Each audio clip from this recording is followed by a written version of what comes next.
নির্বাচনের আগে দেশের রাজনীতির বড় জায়গা দখল করেছে অর্থনীতি। বিএনপি এবং জামায়াতে ইসলামী উভয় দলই ভোটারদের টানতে তাদের ইশতেহারে বিশাল অর্থনৈতিক লক্ষ্য সামনে এনেছে। বিএনপি বলছে তারা ক্ষমতায় গেলে ২০৩৪ সালের মধ্যে বাংলাদেশকে $1 ট্রিলিয়ন অর্থনীতিতে রূপান্তর করবে। তাদের নজর উৎপাদন আর কর্মসংস্থান বৃদ্ধিতে। আইসিটি খাতে ১০ লাখ চাকুরি, পেপ্যাল চালু এবং মেড ইন বাংলাদেশ ব্র্যান্ডকে বিশ্বে ছড়িয়ে দেওয়ার প্রতিশ্রুতি দিচ্ছে তারা।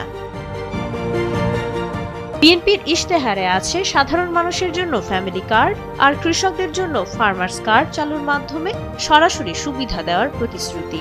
তারা গুরুত্ব দিচ্ছে অবকাঠামোগত সংস্কারে, যেন বারবার নীতি পরিবর্তন ব্যবসায়ীদের বাধা হয়ে না দাঁড়ায়।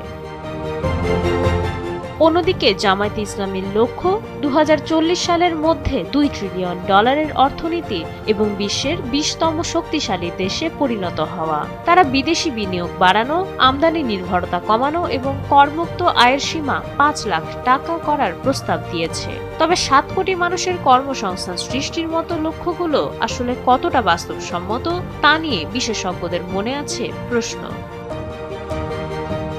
অর্থনীতিবিদদের মতে লক্ষ্য বড় হওয়া ভালো, তবে রাজনৈতিক স্থিতিশীলতা এবং দুর্নীতি রোধ ছাড়া এই $1 ট্রিলিয়ন স্বপ্ন সফল হওয়া কঠিন। বিএনপি বলছে তারা গোষ্ঠী স্বার্থ পরিহার করবে, আর জামাত বলছে তারা ব্যাংক খাতে আস্থা ফেরাবে। এখন দেখার বিষয় ভোটের পর এই প্রতিশ্রুতিগুলো কতটা বাস্তব রূপ পায়। মাইশা মালিহা, সময়ের আলো।